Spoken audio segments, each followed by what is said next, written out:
Bonsoir à tous, merci d'être venus. Ce soir, nous allons terminer une étude que nous avons commencée il y a 15 jours.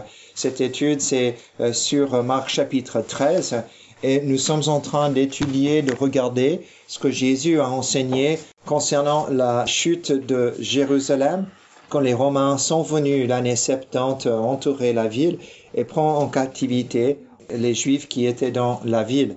Nous nous souvenons que Jésus a déjà pleuré pour Jérusalem. Il a fait cela le jour de son entrée, quand il était acclamé roi. Il a parlé de ce jugement qui allait venir contre ceux qui étaient incrédules. Et ici, Jésus va agir comme prophète pour parler de comment éviter une punition et comment aussi vivre sans souci dans ces moments qui allaient venir, ces tribulations qui allaient tomber sur la ville de Jérusalem. Juste pour vous rappeler, c'était l'année 66 que les armées de Rome ont marché contre Jérusalem, arrivé à la ville même et ont entouré la ville après plusieurs victoires contre les Juifs. Le général des légions romaines décide de ne pas continuer le siège de Jérusalem et de rentrer chez lui. Cela s'est passé en 66. Pendant sa retraite, donc, de territoire de Palestine, il a été attaqué plusieurs fois par des armées juives, et puis les Juifs ont apporté une grande victoire contre les Romains. Nous voyons qu'après, c'était donc les armées qui sont revenues. Finalement, le travail a été achevé par un certain Titus, et là, vous voyez effectivement l'arche de Titus qui se trouve à Rome. Et là, vous voyez ce qui s'est passé après un siège qui était assez bref, qui n'a pas duré très longtemps. Et là, vous voyez que effectivement, il y a les Juifs qui vont partir en captivité. Et finalement, les choses du temple qui ont été prises, le temple qui a été saccagé et le temple qui finalement a brûlé, qui n'était pas la volonté de Titus à l'époque, il voulait pas que cela se passe. Titus qui va devenir donc empereur de Rome et qui ne durera qu'un petit moment. Et il y en a qui pensent c'est parce que Dieu il a utilisé comme outil pour juger son peuple, mais que Dieu parfois il juge les outils, et comme il a fait avec Babylone et d'autres qui avaient pris donc Jérusalem dans le passé. Donc, ce que nous allons faire, c'est que nous regardons aujourd'hui juste la fin de ce chapitre. Nous nous souvenons que les disciples ont posé la question, spécifiquement les 4 les plus proches de Jésus. Quand est-ce que cela va se passer? Quels seront les signes de la fin de cette époque ou de la fin de toutes ces choses? Et là, nous allons juste commencer avec les versets 21 et suivants. Notons bien, Jésus agit comme prophète ici. Il prend le rôle de prophète, un Ésaïe ou un Jérémie, ou finalement un Ézéchiel, et il lance cet appel de repentance au peuple. Le verset 21 dit, si quelqu'un vous dit alors le Christ est ici, ou il est là, ne le croyez pas, car il se lèvera de faux Christ et de faux prophètes. Ils opéreront des signes et des prodiges pour égarer, si possible, les élus. Soyez sur vos gardes. Je vous ai tout prédit. Je vous ai tout prédit. Nous avons vu déjà qu'il y avait 61 différentes personnes qui se sont déclarées Messie dans les années autour de Christ.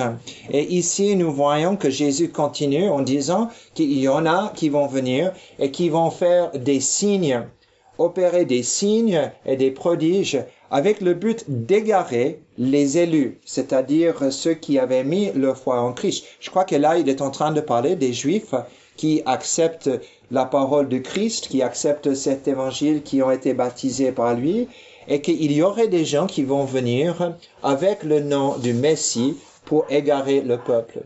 Jésus dit donc, soyez sur vos gardes, je vous ai tout prédit. La question qui se pose, est-ce que ces gens allaient faire de vrais miracles, des miracles qui correspondent aux miracles de Jésus, ou comme nous avons lu aujourd'hui dans les Actes chapitre 5, les miracles spectaculaires de l'apôtre Pierre dans la ville de Jérusalem.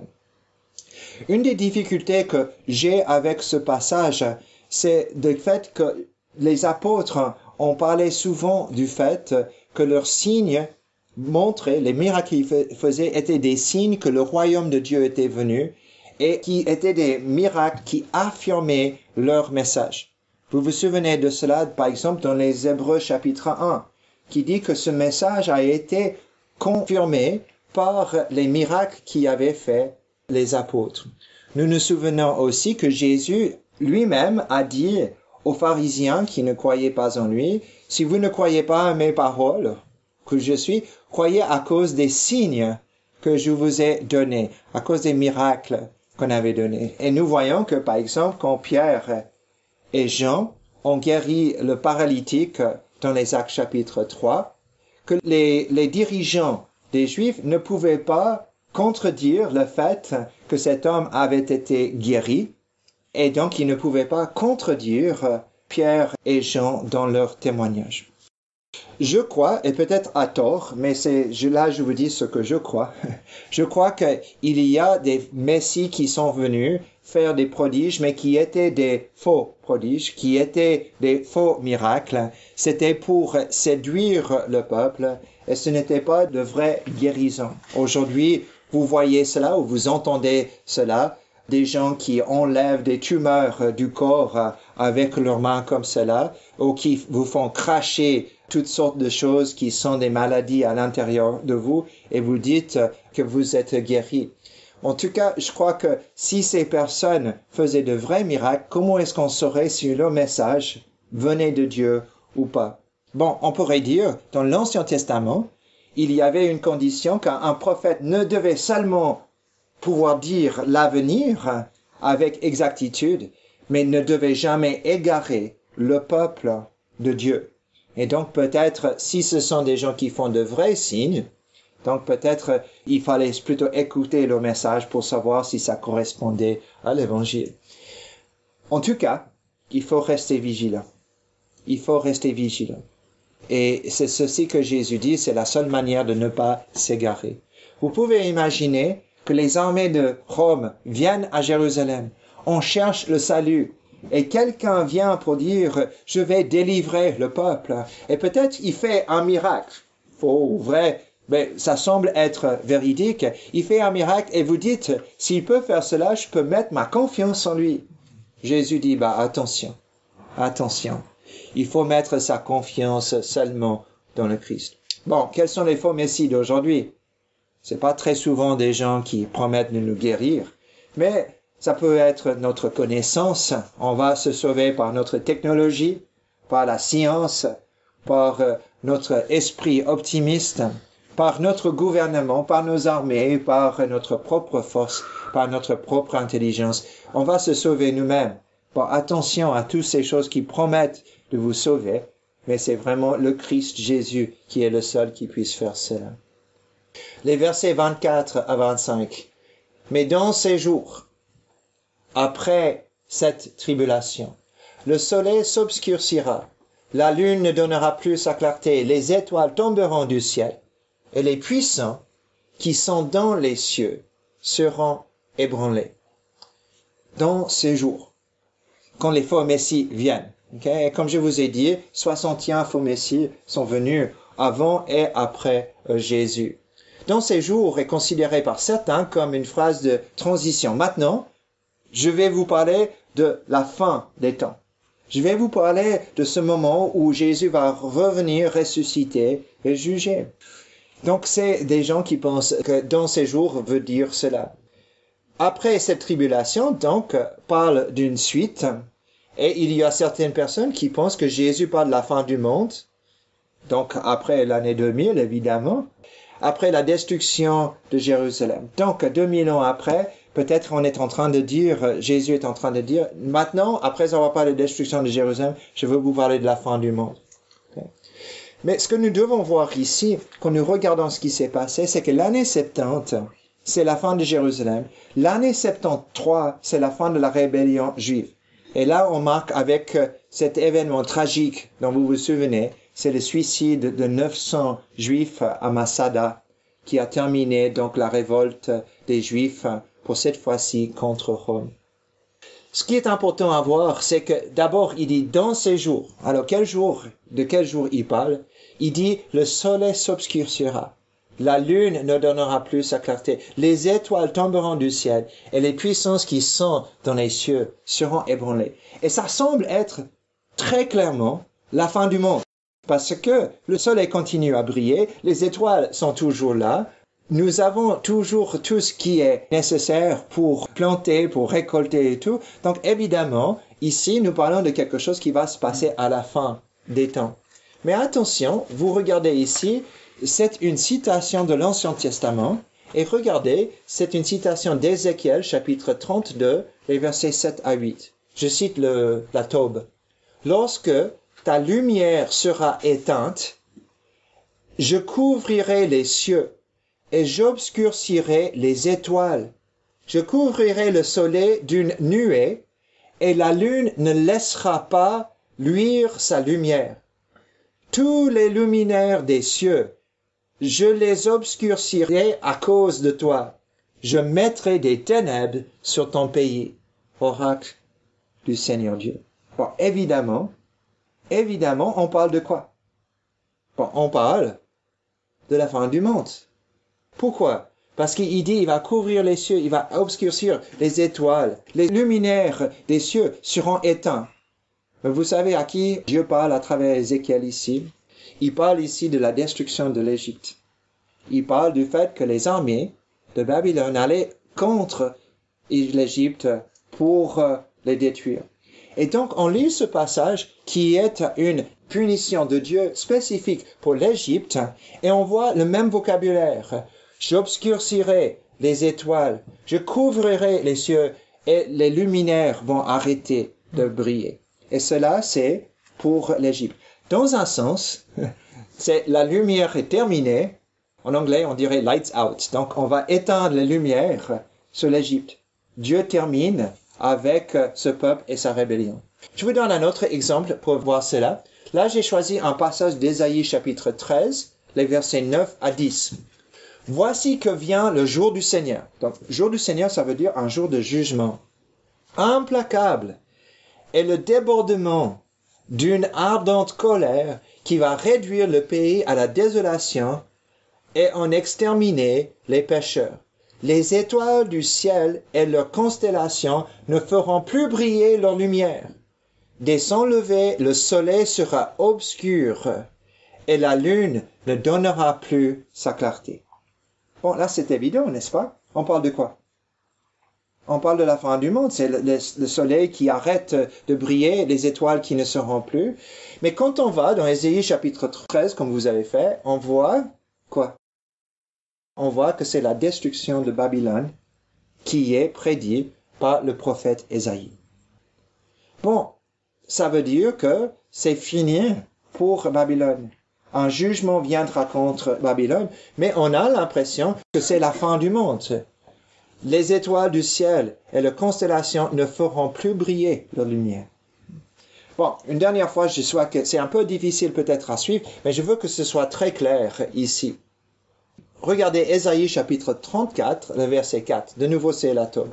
« Toute l'armée des astres des cieux se décomposera. Les cieux seront roulés comme un document, et toute leur armée tombera comme tombent les feuilles de la vigne et celles du figuier. » Wow, ça c'est complète, hein? Il dit toutes les étoiles, il dit les armées célestes, c'est-à-dire les astres, les cieux vont être roulés comme un document, c'est-à-dire comme un rouleau. Donc, évidemment, là, il parle de la fin du monde. N'est-ce pas?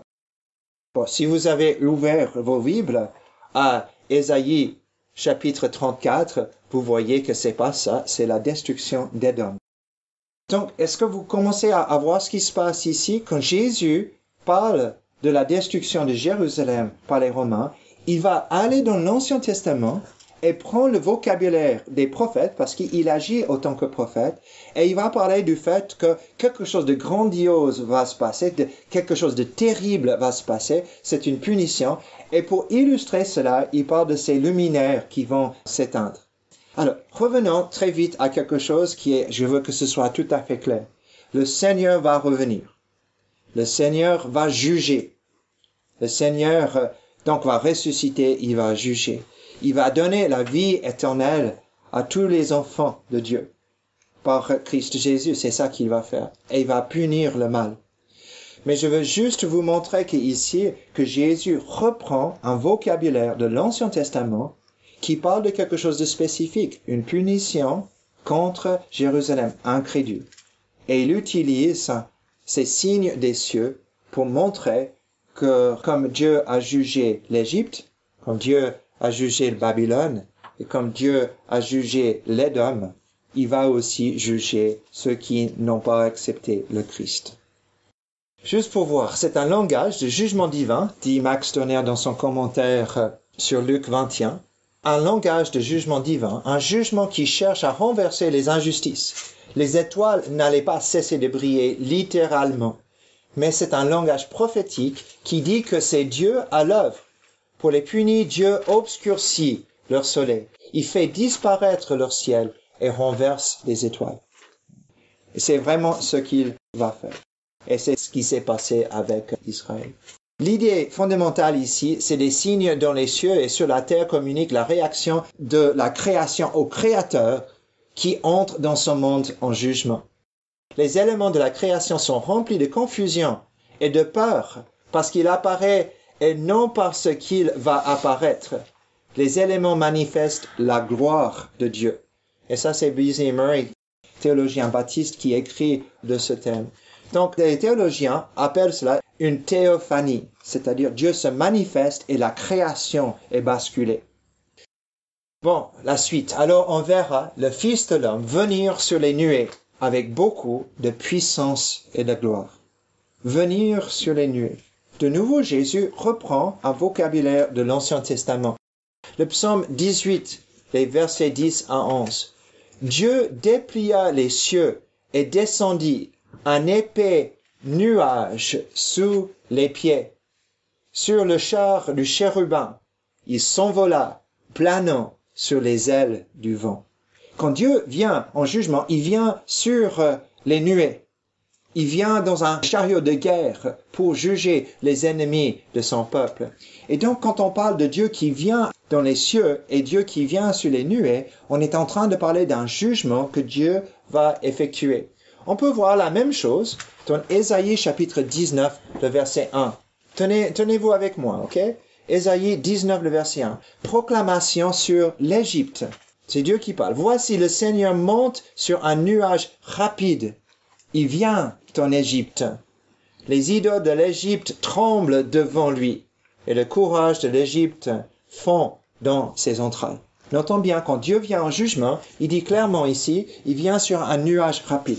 Ça, c'est une théophanie. C'est Dieu qui se manifeste dans ce langage pour dire, il se manifeste pour venir en jugement contre l'Égypte. Ok, ma question pour vous, c'est assez clair. Est-ce que Dieu, quand il a jugé l'Égypte, est-ce qu'il est venu sur une nuée pour le juger?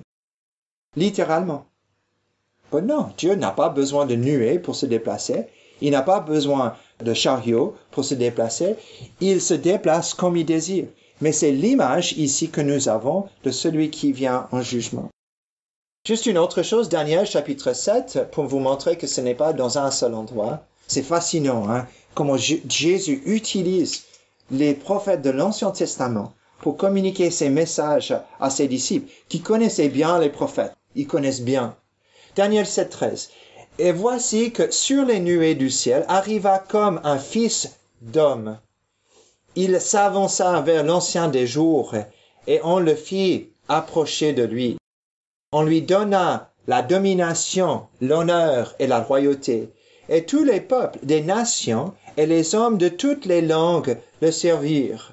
Sa domination est une domination éternelle qui ne passera pas et sa royauté ne sera jamais détruite. Daniel prédit ici l'avènement du Messie, de Jésus.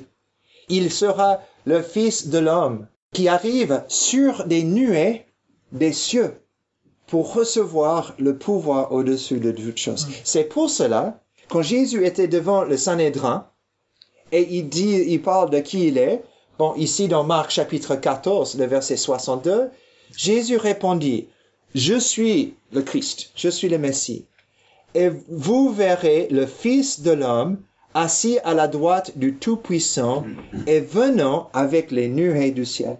Il est en train de citer Daniel chapitre 7 pour dire que maintenant il peut exercer le jugement contre les ennemis du peuple de Dieu. Okay? C'est-à-dire entre ceux qui refusent ça. Jésus a dit la même chose dans Marc chapitre 9, on l'a étudié. Après sa transfiguration, il a dit à ses 3 disciples, « En vérité, je vous le dis, quelques-uns de ceux qui se tiennent ici ne goûteront point la mort avant d'avoir vu le royaume de Dieu venir avec puissance. » C'est-à-dire, ce royaume vient avec jugement. Ce royaume vient où le Messie allait exercer son pouvoir sur le monde. Donc Jésus reprend toutes ces différentes choses pour dire qu'il va venir en jugement contre ceux qui n'acceptent pas. Le verset 27. Alors, il enverra ses anges et rassemblera ses élus des 4 vents, de l'extrémité de la terre jusqu'à l'extrémité du ciel. Alors, les élus ici, ce sont les Juifs qui ont mis leur confiance dans le Messie. Si le danger est imminent, c'est que la destruction de Jérusalem va venir. Mais Jésus désire le salut de ses disciples. Donc il est en train de les avertir. Il a déjà dit, vous vous souvenez avant dans notre texte, que quand il voit l'abomination dans l'endroit où il ne doit pas être, qu'il faut quitter la ville. Et nous avons vu que l'année 66, quand les Romains ont entouré la ville avec tous leurs idoles, et puis après ils se sont retirés, il y a Joseph qui dit, alors beaucoup de Juifs ont quitté la ville rapidement pour se sauver. Et comme vous savez, les historiens de l'Église, donc au IVe siècle, parlent de ces chrétiens qui se sont fuis à un endroit qui s'appelle Pella, à la montagne. Donc les chrétiens qui se sont sauvés parce qu'ils ont prêté attention à Jésus. Des chrétiens juifs, évidemment, ceux qui avaient mis leur foi en Christ. Luc nous donne la signification de l'image, c'est-à-dire les anges qui rassemblent les élus des 4 vents. Luc dit ceci quand il parle de cela en citant Jésus, « Quand cela commencera d'arriver, redressez-vous et levez la tête, parce que votre délivrance approche. » L'idée d'envoyer les anges pour chercher les élus, c'est l'idée de sauver ceux qui prêtent attention aux signes. Et donc Luc nous dit que, attention, on sait que la délivrance de la persécution arrivera, Dieu va terminer avec ce qui se passe à Jérusalem et il y aura donc sa justice qui sera faite. Maintenant, est-ce qu'on est sûr que cela va arriver? Bon, notons bien ce que Jésus dit. Donc au verset 28. Recevez l'enseignement de la parabole du figuier. Dès que ses branches deviennent tendres et que les feuilles poussent, vous savez que l'été est proche. De même, vous aussi, quand vous verrez ces choses arriver, sachez que le Fils de l'homme est proche à la porte. Le figuier nous fait penser au miracle de Jésus qu'il a fait juste quelques chapitres avant. Avant d'entrer dans le temple, il a maudit un figuier. Et il va dans le temple et il voit comment la religion dans le temple était pourrie. Pas à cause des peuples simples qui voulaient rencontrer Dieu là, mais à cause des autorités constamment en rébellion contre Dieu. Jésus attend que ses disciples reconnaissent les signes, qu'ils voient que cette destruction venait.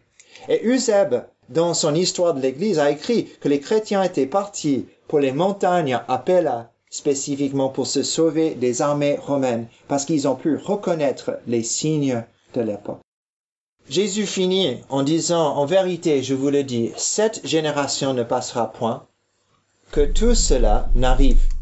Génération veut dire peuple, parfois, comme le peuple juif, c'est cette génération. Cette génération veut dire la génération qui sera vivante quand Israël sera rétabli. C'est ça que disent certaines personnes. Donc, quand Israël était rétabli en 1947, donc que le Christ reviendrait avant qu'une génération passe.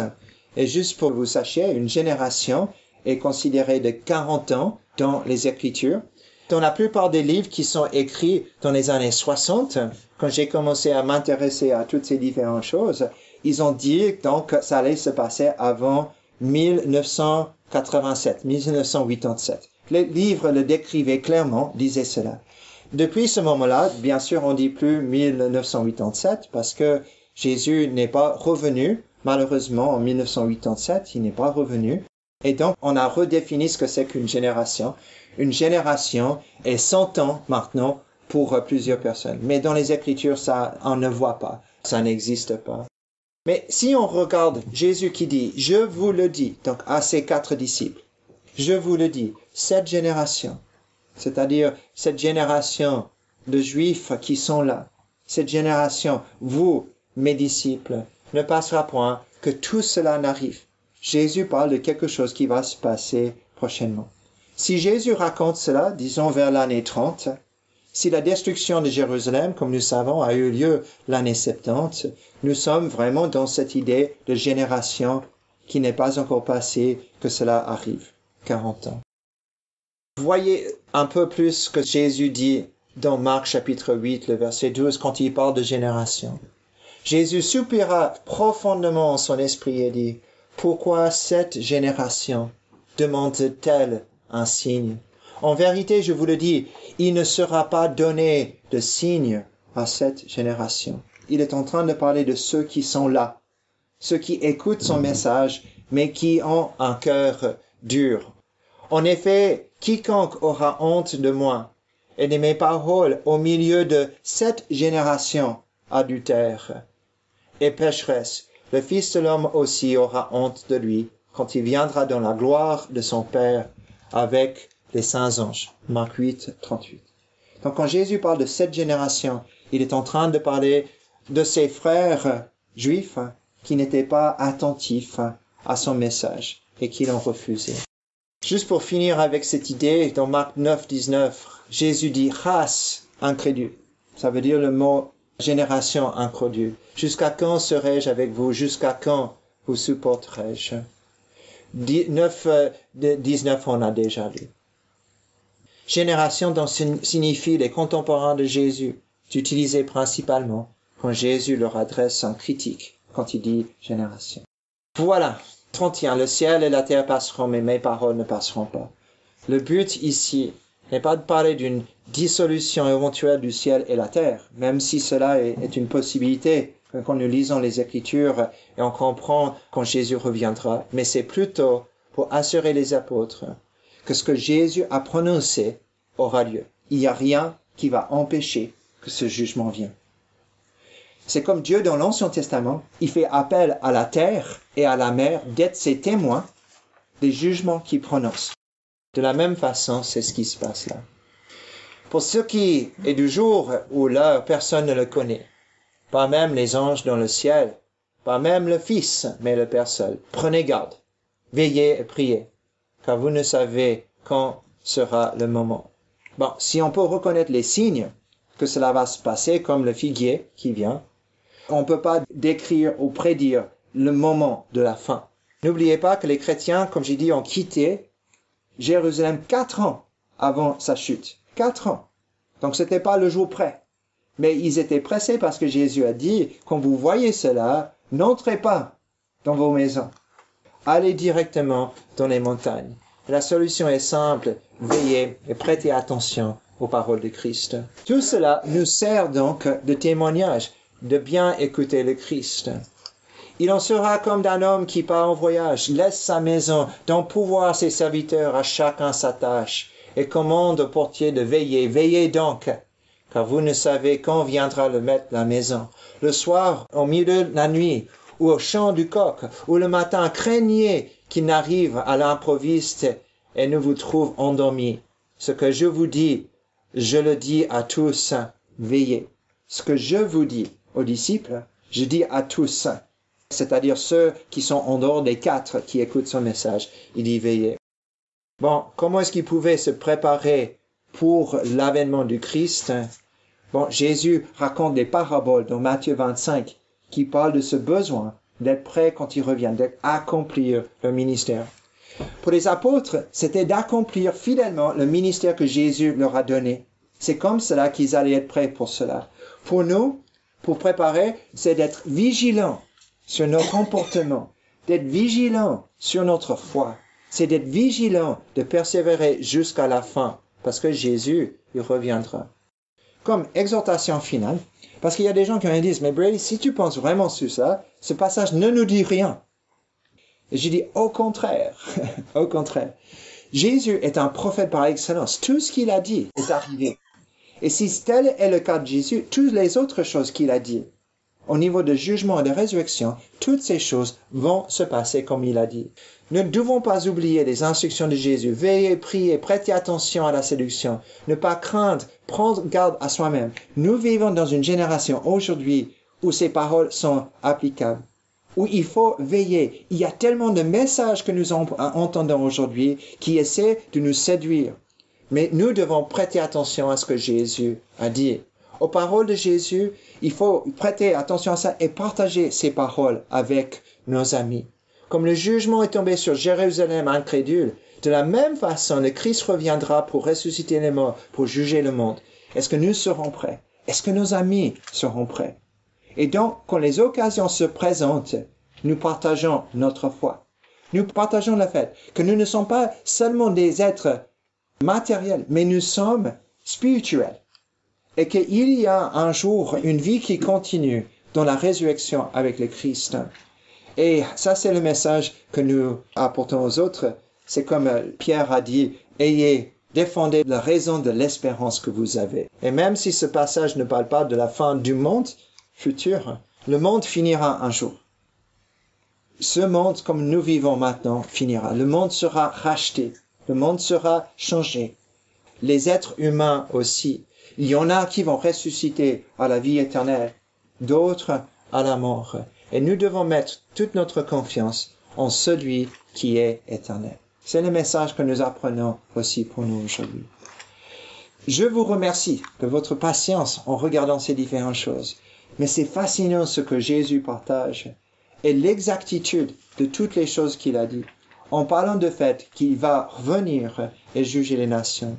Vous vous souvenez, quand les disciples sont jetés en prison, ils quittent la prison et ils se réunissent pour prier. Et ils prient le psaume qui parle des nations qui s'agitent contre Dieu et son autorité.